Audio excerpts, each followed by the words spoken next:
Hello दोस्तों, देसी physics की आज की क्लास में आप लोगों का हार्दिक स्वागत, हार्दिक अभिनंदन। पहली यूनिट चल रही है इलेक्ट्रोस्टैटिक्स। चैप्टर नंबर 1 हम कर चुके हैं। अब हम शुरू करेंगे चैप्टर नंबर 2, जिसका नाम है गाउस का नियम और इसके अनुप्रयोग, the Gauss law and it's applications.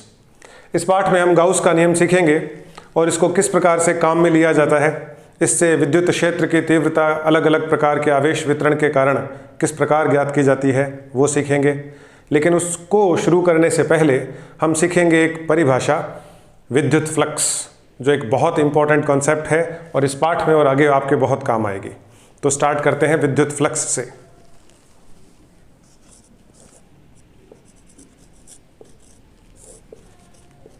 English में हम इसे कहेंगे इलेक्ट्रिक फ्लक्स, और फ्लक्स को दिखाने का तरीका होता है फाई। इसको हम फाई से दिखाते हैं, और इलेक्ट्रिक है तो नीचे छोटा सा ई लगा देते हैं। ई यहाँ इलेक्ट्रिक को रिप्रेजेंट करता है और फाई फ्लक्स को बताता है। सबसे पहले हम ये सीखते हैं कि विद्युत फ्लक्स का मतलब क्या होता है। मान लीजिए आप महाभारत देख रहे हैं या रामायण देख रहे हैं, तो आप देखते हैं कि वहाँ बड़े बड़े धनुर्धारी होते हैं। जैसे महाभारत में स्वयं अर्जुन के पास एक धनुष है, उसने उसको ताना और अपने तरकश से तीर निकाल के चलाता गया। सामने मान लीजिए एक बड़ा सा पर्दा लगा है जो एकदम सामने लंबवत लगा है, वो तीर जाके उस पर्दे में धंस गए। अब आपसे पूछा जाए कि अर्जुन ने कितने तीर चलाए, आप उस पर्दे को लेके आएंगे, उसमें से जो तीर फंसे हुए हैं उनको निकालेंगे और गिन लेंगे। मान लीजिए तीर 50, उस पर्दे में 50 तीर फंस गए, तो हम कहेंगे कि उस पर्दे से गुजरने वाले तीरों का फ्लक्स 50 है। ठीक इसी प्रकार मान लीजिए आप किसी नदी के किनारे बैठे हैं और आपके पास एक जाल है जो एकदम सीधा है, और आप नदी किनारे बैठे हैं, आपने उस जाल को पानी में डाल दिया इस तरीके से, और मछलियां उस पानी के प्रवाह की दिशा में तैरती हुई जा रही हैं।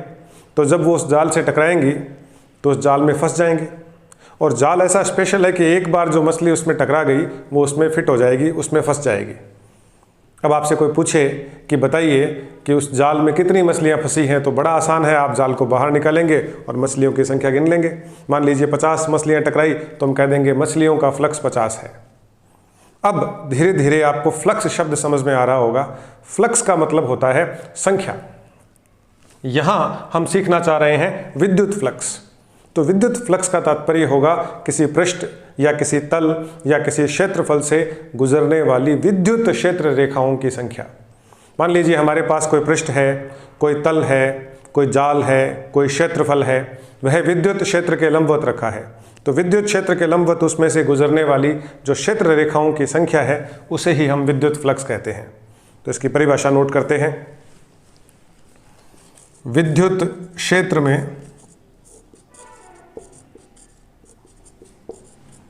स्थित किसी पृष्ठ या समतल से गुजरने वाली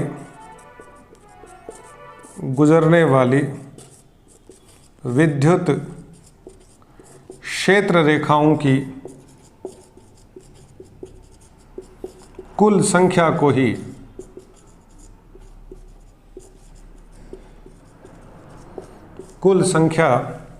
को ही उस पृष्ठ से संबद्ध, पृष्ठ की जगह आप समतल भी ले सकते हैं, तल भी ले सकते हैं, से संबद्ध विद्युत फ्लक्स कहा जाता है। विद्युत फ्लक्स कहा जाता है। ये विद्युत फ्लक्स की डेफिनेशन हो गई। इसे हम दिखाते हैं फाई ई से दर्शाते हैं। ई फॉर अभी आपको बताया था इलेक्ट्रिक, और फाई से हम दिखाते हैं फ्लक्स को। ये विद्युत फ्लक्स की परिभाषा है जो आपको याद रखनी चाहिए, एग्जाम में आपसे पूछी जा सकती है। अब हम इसको चित्र से समझते हैं कि फ्लक्स को किस तरीके से दिया जाता है, इसकी मैथमेटिक्स कैसे दी जाती है, वो सीखते हैं। तो मान लीजिए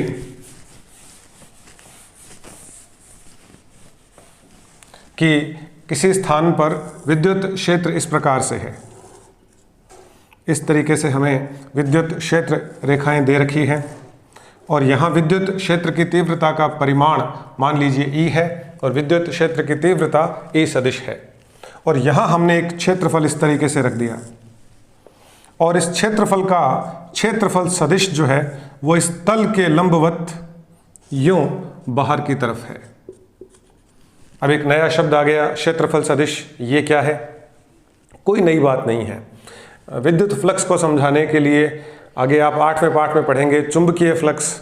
इसे समझाने के लिए क्षेत्रफल को एक सदिश के रूप में मान लिया जाता है और इसके लिए हम इसके पृष्ठ के लंबवत दिशा में इसकी दिशा मान लेते हैं और तब हम इसे नाम दे देते हैं क्षेत्रफल सदिश।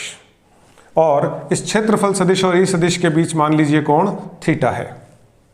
पहले क्षेत्रफल सदिश के बारे में थोड़ा नोट कर लेते हैं कि क्षेत्रफल सदिश क्या होता है।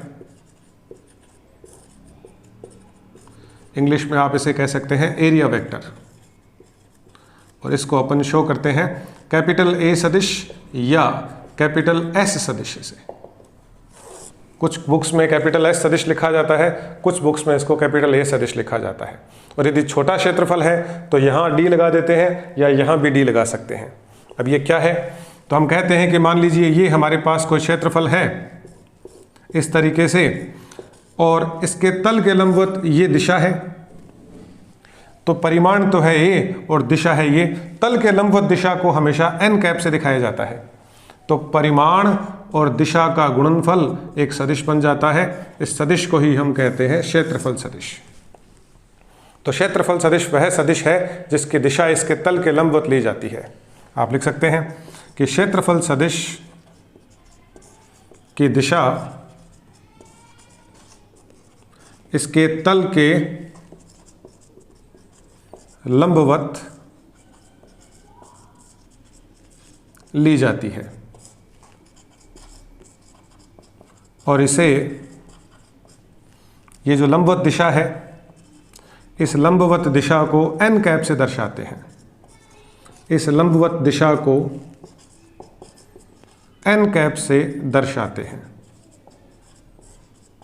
ये आपको ध्यान रखना है कि इस दिशा को हम एन कैप से दर्शाएंगे। तो ये क्षेत्रफल है तो इसका क्षेत्रफल सदिश की दिशा ये हो गई।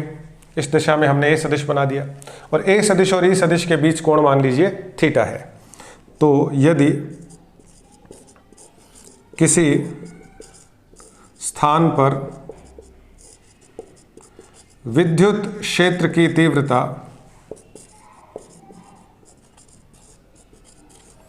कैपिटल ई है तथा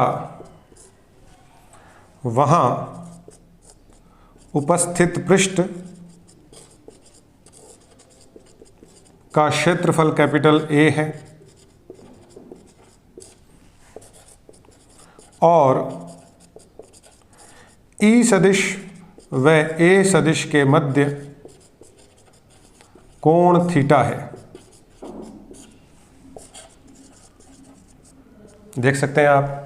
तो इस पृष्ठ से गुजरने वाला विद्युत फ्लक्स, तो इस पृष्ठ से गुजरने वाले की जगह आप संबद्ध भी लिख सकते हैं। विद्युत फ्लक्स देखिए किस प्रकार से लिखा जाता है। विद्युत फ्लक्स को अपन जानते हैं कि फाई ई से दिखाते हैं, तो इसका सूत्र होता है ई ए कॉस थीटा। इसको हम चाहें तो ऐसे भी कह सकते हैं ई सदिश डॉट ए सदिश। ये सूत्र आपको याद रखना चाहिए। आगे हम समझेंगे कैसे आया, लेकिन अभी आपको इसे याद करना है। अब ये तो आप जानते हैं कि ए बी कॉस थीटा को हम ए सदिश डॉट बी सदिश कह सकते हैं। इसी कॉन्सेप्ट के बेसिस पर ई ए कॉस थीटा को हमने कह दिया ई सदिश डॉट ए सदिश।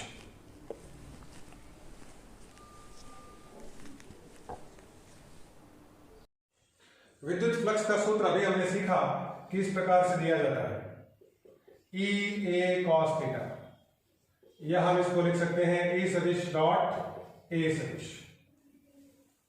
ये तो हमने सीधा लिख दिया। तो कुछ बच्चों की बड़ी जिज्ञासा होती है कि ये सूत्र कैसे बना, हमें कैसे पता चला कि ये ए कॉस थीटा ही होगा। तो इसको समझते हैं। मान लीजिए कि हमारे पास विद्युत क्षेत्र रेखाएं कुछ इस प्रकार से हैं। और यहाँ विद्युत क्षेत्र की तीव्रता हर जगह मान लीजिए E है, और हमने एक पृष्ठ इस प्रकार से रख दिया। अब यदि आपसे पूछा जाए कि कितनी क्षेत्र रेखाएं बताइए इस पृष्ठ में से गुजर रही है, तो आप कह देंगे 3। फ्लक्स कितना है? 3। और यदि आप इस क्षेत्रफल को थोड़ा सा बड़ा कर दें अब, तो आप कह देंगे 4। इसका मतलब किसी पृष्ठ से गुजरने वाला जो फ्लक्स है वो उस पृष्ठ के क्षेत्रफल के समानुपाती होता है। तो एक बात तो ये समझ में आई कि जो फ्लक्स होता है वो क्षेत्रफल के समानुपाती होता है। जितना ज्यादा आप क्षेत्रफल लेंगे उसमें से फ्लक्स उतना ही ज्यादा गुजरेगा। दूसरी बात समझते हैं, मान लीजिए हमने क्षेत्रफल उतना ही रखा और यहां विद्युत क्षेत्र की तीव्रता को हमने डबल कर दिया। अब विद्युत क्षेत्र की तीव्रता डबल कैसे होती है? तो आपने विद्युत क्षेत्र रेखाओं में पढ़ा है कि जब क्षेत्र रेखाएं सघन होती हैं, पास पास होती हैं, तो विद्युत क्षेत्र की तीव्रता ज्यादा होती है। आपने यहां क्षेत्र रेखाएं सघन कर दी, पास पास कर दी, क्षेत्र रेखाओं की संख्या बढ़ गई। अब इसी पृष्ठ से गुजरने वाली क्षेत्र रेखाओं की संख्या ज्यादा है। इसका मतलब जो फ्लक्स होता है वो विद्युत क्षेत्र की तीव्रता बढ़ाने पर बढ़ता है, उसके समानुपाती होता है। तो हम यहां E भी ले सकते हैं। तो दो बातें तो समझ में आ गई कि फ्लक्स विद्युत क्षेत्र की तीव्रता पर निर्भर करता है और पृष्ठ के क्षेत्रफल पर निर्भर करता है। अब हम एक चीज और समझने का प्रयास करते हैं, वो देखिए। अभी इस चित्र में इस पृष्ठ का क्षेत्रफल सदिश इस प्रकार से है और विद्युत क्षेत्र की तीव्रता की दिशा ये है। तो आप देख पा रहे हैं कि A सदिश और E सदिश एक ही दिशा में है, यानी थीटा का मान है 0 डिग्री। और जब थीटा 0 डिग्री है तो इसमें से गुजरने वाला फ्लक्स अधिकतम है, मैक्सिमम है। तो आप देख पा रहे हैं कि फ्लक्स जो आपको मिलेगा वो मैक्सिमम मिलेगा। अब हम यदि इस क्षेत्रफल को थोड़ा सा घुमा दें, हम यदि इसको यूं कर दें तो इसका क्षेत्रफल सदिश कुछ ऐसा आ जाएगा और ये एंगल बीच में बनेगा थीटा। आपने देखा कि जब आपने इस क्षेत्रफल को यूं घुमाया, मान लीजिए पहले शुरू में क्षेत्रफल सदिश ऐसे था और अब जब ये तल यूं घुमा तो क्षेत्रफल सदिश नीचे आ गया। तो अब इसमें से गुजरने वाली क्षेत्र रेखाओं की संख्या थोड़ी कम हो जाएगी। तो जैसे जैसे आप थीटा बढ़ाते हैं वैसे वैसे फ्लक्स घटता है और हम इसको आगे बढ़ाते जाएं तो जैसे जैसे थीटा और बढ़ेगा फ्लक्स और कम होगा। एक स्थिति ऐसी आएगी जब आपका तल यूं हो जाएगा। अब क्षेत्रफल सदिश मान लीजिए हमने यूं दिखा दिया, ये शुरू में यूं था, अब ये घूमता घूमता ऐसे हो गए। अब आप देखेंगे इसमें से कोई क्षेत्र रेखा नहीं गुजरेगी और फ्लक्स का मान 0 हो गया। थीटा का मान जब आपने बढ़ाते बढ़ाते 90 डिग्री किया तो फ्लक्स का मान हो गया 0। इस पृष्ठ में से, ये जो पृष्ठ हमने लिया है, इसमें से कोई क्षेत्र रेखा नहीं गुजर रही है, सारी ऊपर या नीचे से निकल रही है। अब आप ध्यान दीजिए कि इन सारी चीजों को यदि हम सोचें तो हमें एक ऐसे फंक्शन की जरूरत है जो 0 डिग्री पर तो मैक्सिमम वैल्यू दे और 90 डिग्री पर शून्य हो जाए। तो ऐसा एक ही फंक्शन है और वो है कोसाइन फंक्शन। तो हमें यहां पर लेना पड़ेगा कोसाइन फंक्शन। अब आपके समझ में आ गया होगा कि विद्युत फ्लक्स का सूत्र E a cos थीटा क्यों लिखा जाता है। अब हम आगे बात करते हैं ये क्यों लिया जाता है। ये आपको याद करने की जरूरत नहीं है, ये सिर्फ आपके समझने के लिए है, आपकी बेटर अंडरस्टैंडिंग के लिए है। अब हम बात करते हैं इसकी कंडीशंस की, इस सूत्र की स्थितियों की। तो विशेष स्थितियों की चर्चा करते हैं। सबसे पहली स्थिति की बात करें, मान लेते हैं कि थीटा का मान 0 डिग्री है। अब थीटा 0 डिग्री होने का मतलब क्या हुआ? थीटा 0 डिग्री होने का मतलब अभी आपने पीछे एक चित्र देखा था। मान लीजिए विद्युत क्षेत्र इस प्रकार से है और क्षेत्रफल यूं रखा है, तो इसका क्षेत्रफल सदिश E सदिश की दिशा में ही है, अर्थात E सदिश व A सदिश एक ही दिशा में है।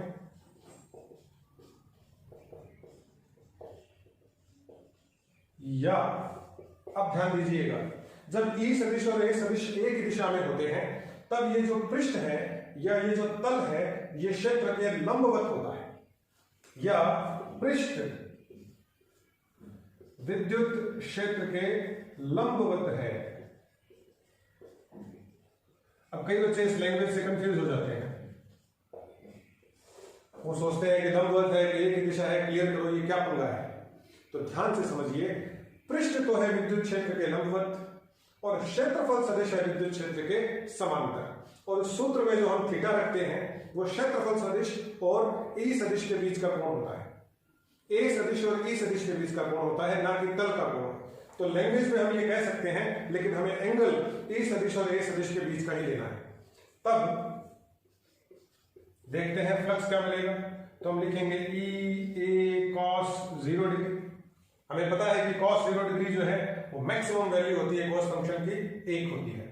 तो ये मिलेगा हमें 1। ये चीज आपको याद रखनी चाहिए कि कॉस 0 डिग्री की वैल्यू होती है 1 और ये मैक्सिमम वैल्यू है, ये अधिकतम मान है। इससे अधिक मान हमें कॉस फंक्शन का नहीं मिलता। तो आप देखेंगे कि फ्लक्स भी आपको कैसा मिलेगा, मैक्सिमम। तो आप कह सकते हैं कि अधिकतम फ्लक्स का जो मान होता है उसको हम लिख सकते हैं ई ए।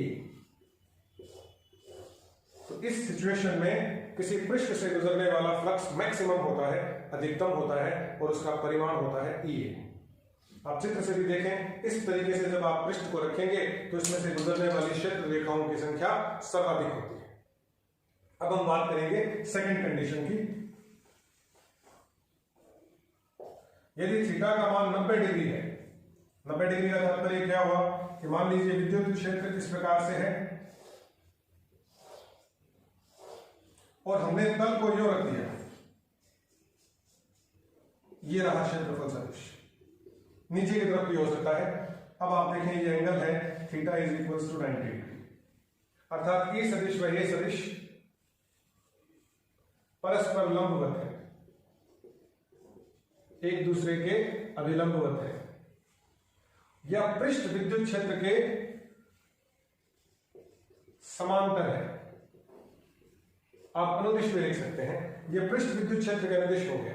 ध्यान दें, इस पृष्ठ की मोटाई से हमें कोई लेना देना नहीं है, हम सिर्फ पृष्ठ के क्षेत्रफल सदिश की ही बात करेंगे। तो क्षेत्रफल सदिश तो ई सदिश के लंबवत है और पृष्ठ स्वयं विद्युत क्षेत्र के अनुदिश है। तो आप देखेंगे इस पृष्ठ से कोई फ्लक्स नहीं निकलेगा, क्षेत्र रेखाएं ऊपर और नीचे से निकल जाएंगी।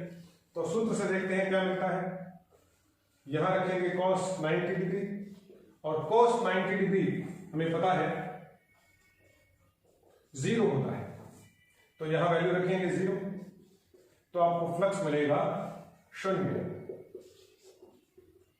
तो हमें फ्लक्स की वैल्यू मिलेगी 0। तो आप देखें चित्र से भी स्पष्ट है कि फ्लक्स 0 है और मैथ्स करें, गणित करें तो भी हम पाते हैं कि फ्लक्स का मान 0 है। यहां देखिए फिजिक्स को आप मैथ से पढ़ें चाहे चित्र से पढ़ें, रिजल्ट बदलता नहीं है, वो एक ही रहता है। तीसरी बात कि यदि theta is equals to 180 degree हो, इसका क्या मतलब हुआ? इसका मतलब ये होता है कि मान लीजिए ये तीसरी कंडीशन है, विद्युत क्षेत्र की तीव्रता इस प्रकार से आपको दे रखी है,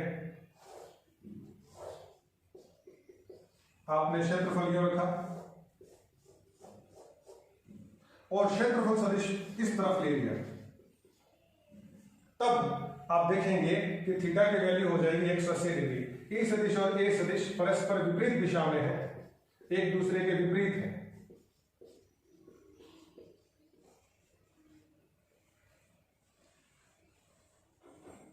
इस कंडीशन में आप देखेंगे कि आपको फ्लक्स का मान मिलेगा cos 180 डिग्री। cos 180 डिग्री का मान होता है -1।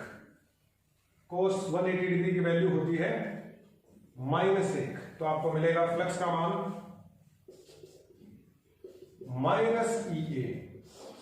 इस प्रकार के नेगेटिव फ्लक्स का तात्पर्य होता है कि फ्लक्स इनकमिंग है, पृष्ठ के अंदर की ओर जा रहा है। इस प्रकार के फ्लक्स को हम कहते हैं प्रवेशी फ्लक्स। इस प्रकार के फ्लक्स को प्रवेशी फ्लक्स, इनकमिंग फ्लक्स, इसको हम कहते हैं इनकमिंग फ्लक्स कहते हैं। अब ये इनकमिंग आउटगोइंग क्या है? क्षेत्रफल यहां पड़ा है, इधर से देखेंगे तो हमें अंदर जाता हुआ दिखेगा और इसी क्षेत्रफल को यदि आप इधर से देखेंगे तो हमें इस पृष्ठ से बाहर जाता हुआ दिखेगा। तो हम कहेंगे कि आउटगोइंग फ्लक्स तो पॉजिटिव होता है और इनकमिंग फ्लक्स नेगेटिव होता है। इसी प्रकार से यदि हम उधर से देख रहे होते उधर से देख रहे होते तो हम आउटगोइंग बोल देते, इधर से देख रहे हैं तो अपन इनकमिंग बोल देंगे। तो हमें किसी पृष्ठ में अंदर जाता हुआ फ्लक्स जो दिखेगा उसको हम नेगेटिव फ्लक्स मानेंगे, और जो बाहर जाता हुआ फ्लक्स दिखेगा उसको हम पॉजिटिव फ्लक्स मानेंगे। ये फ्लक्स की कुछ विशेष स्थितियां।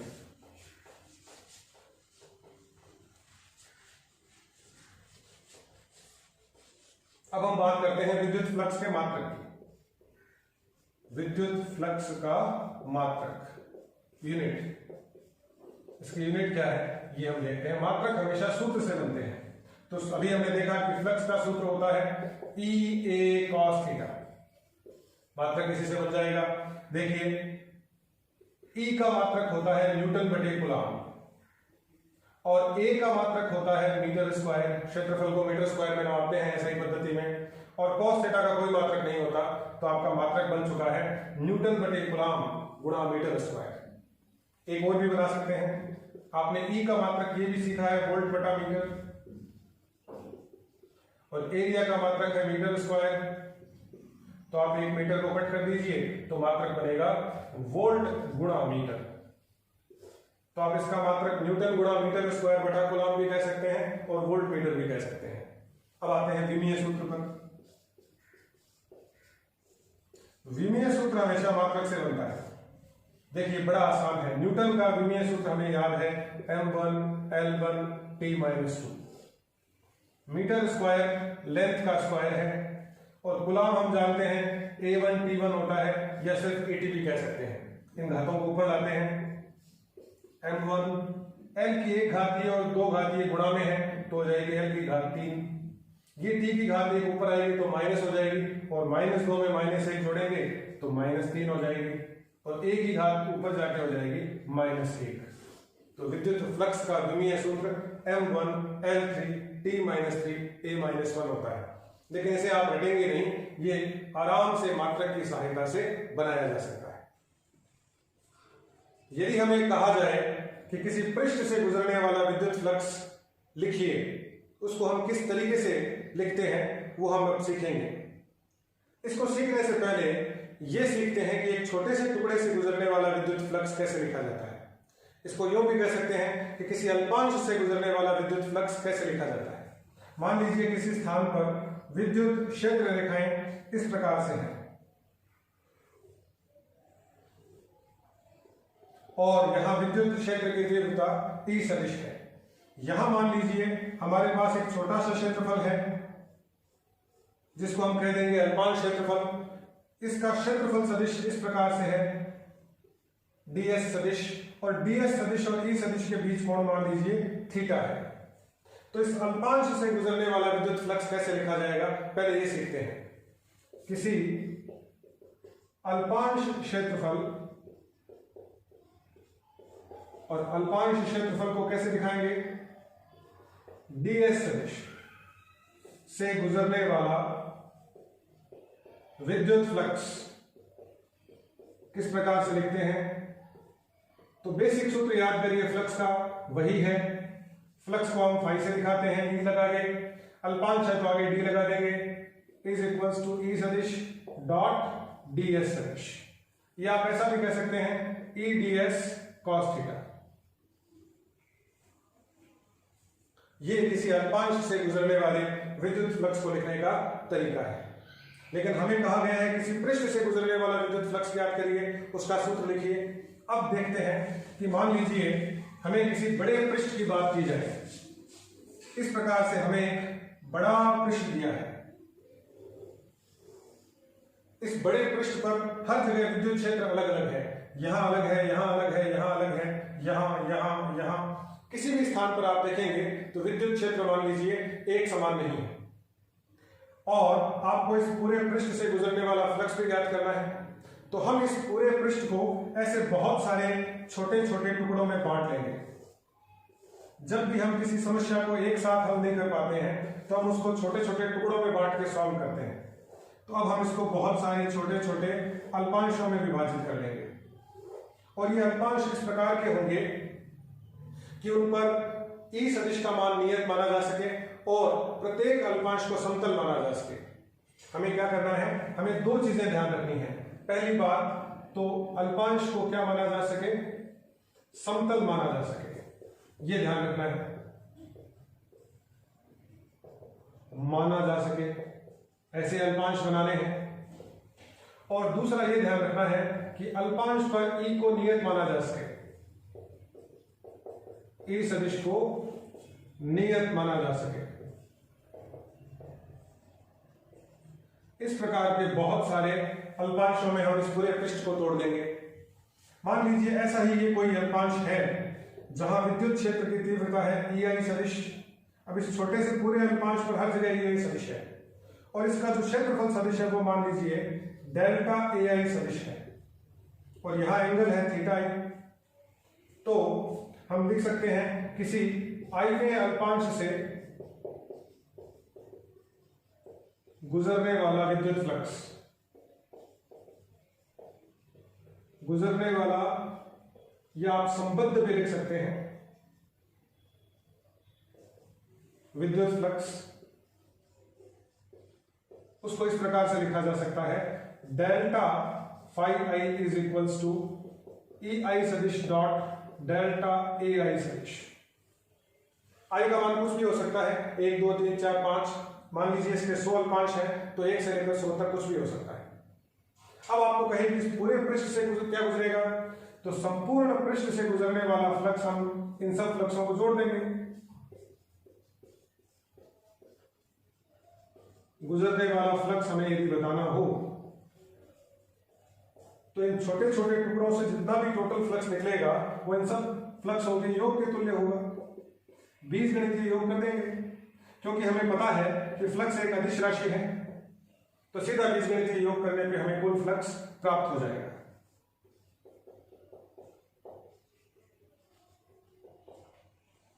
यदि हम क्षेत्रफल को S से शो करें तो ये ऐसा ही हो जाएगा। A से भी शो कर सकते हैं, S से भी शो कर सकते हैं, तो यहां ये ऐसा ही आ जाएगा। तो आप AI भी लिख सकते हैं, SI भी लिख सकते हैं। अब यदि ये टुकड़े इतने छोटे हैं कि गिने ना जा सकें, बहुत सारे टुकड़े हैं, डेल्टा AI बहुत सूक्ष्म है और ये पृष्ठ सतत है, यदि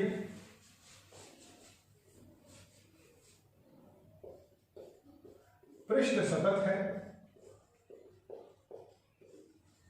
तथा डेल्टा AI सदिश अल्प है, बहुत छोटा है, नगण्य है, इसको हम ऐसे भी लिख सकते हैं limit delta AI tends to 0। तो ये जो सिग्मा है इसको आप समाकलन से प्रतिस्थापित कर सकते हैं, सिग्मा की जगह समाकलन आ जाता है। मैथ्स का कॉन्सेप्ट है कि सिग्मा की जगह समाकलन कब लिया जा सकता है, इंटीग्रेशन कब लिया जा सकता है, जब ये अल्पांश बहुत ही छोटे हों और पृष्ठ जो भी है वो पूरा सतत हो। फिर दोबारा आप चाहें तो ए की जगह एस भी ले सकते हैं, तो आपका फ्लक्स, टोटल फ्लक्स इस प्रकार से लिखा जाएगा integration E dot D S. ये हम तब लिखेंगे जब अल्पांश बहुत ही ज्यादा है संख्या में और बहुत छोटे हैं और उनको गिना नहीं जा सकता, उनको सीधा जोड़ा नहीं जा सकता, तो हम समाकलन करके कुल फ्लक्स ज्ञात कर लेंगे। ये किसी पृष्ठ से गुजरने वाला फ्लक्स लिखने का तरीका है। अब यदि कहा जाए कि किसी बंद पृष्ठ से गुजरने वाला विद्युत फ्लक्स बताइए, पृष्ठ मान लीजिए इस प्रकार का है, एक घन है, अब ये एक बंद पृष्ठ है, इसके अंदर यदि कोई आवेश रखा है तो उसको आप बाहर से नहीं देख सकते। अब इस बंद पृष्ठ से गुजरने वाला फ्लक्स कैसे लिखा जाएगा, तो उसको हम इस प्रकार से लिखते हैं, किसी बंद पृष्ठ से, इसको आप कह सकते हैं क्लोज्ड सरफेस से गुजरने वाला या संबद्ध कुल विद्युत फ्लक्स, इसको जब हम लिखते हैं तो समाकलन तो है ही, बस इस समाकलन के ऊपर एक छोटा सा गोला बना देते हैं और यहां नीचे लिख देते हैं एस। इसको पढ़ते हैं इंटीग्रेशन एट क्लोज्ड सरफेस, पूरे बंद पृष्ठ पर समाकलन। तो इस सूत्र की सहायता से इस व्यंजक की सहायता से आप किसी बंद पृष्ठ से गुजरने वाला कुल विद्युत फ्लक्स लिख सकते हैं। तो जब भी हमें जरूरत पड़े कि किसी बंद पृष्ठ से गुजरने वाला विद्युत फ्लक्स लिखिए तो हम इसको इस सूत्र की सहायता से लिख सकते हैं। E डॉट ds वही है, समाकलन के ऊपर एक छोटा सा वृत्त हम बना देंगे और नीचे लिख देंगे s। ये s बताता है कि सरफेस इंटीग्रेशन आप कर रहे हैं। बंद पृष्ठ का तात्पर्य यह होता है कि इस पूरे यहां जो स्पेस था उसको हमने दो भागों में बांट दिया, एक तो आंतरिक भाग और एक बाह्य भाग। एक तो इसका आंतरिक भाग है और एक इसका बाह्य भाग है। यहां जो भी स्पेस था वो दो भागों में बढ़ चुका है, एक बाह्य भाग एक आंतरिक भाग, और बीच में एक पृष्ठ आ गया है। आप बाहर से भी अंदर जाना चाहते हैं या अंदर से बाहर जाना चाहते हैं तो बिना इस पृष्ठ को काटे, बिना इस पृष्ठ से हुए आप अंदर से बाहर या बाहर से अंदर नहीं आ सकते। इस प्रकार के पृष्ठ को हम कहेंगे बंद पृष्ठ या क्लोज्ड सरफेस। ये बंद पृष्ठ घन भी हो सकता है, घनाभ भी हो सकता है, गोला हो सकता है, बेलन हो सकता है, शंकु हो सकता है या कोई अनियमित आकृति भी हो सकती है। ये हमारे ये जो तरीका है ये आगे जब हम गाउस का नियम पढ़ेंगे तब हमारे काम आएगा। तो इस पूरे टॉपिक में से बंद पृष्ठ से गुजरने वाला विद्युत फ्लक्स का ये जो व्यंजक है यही आपको याद रखना है, अधिकतर यही काम में आता है।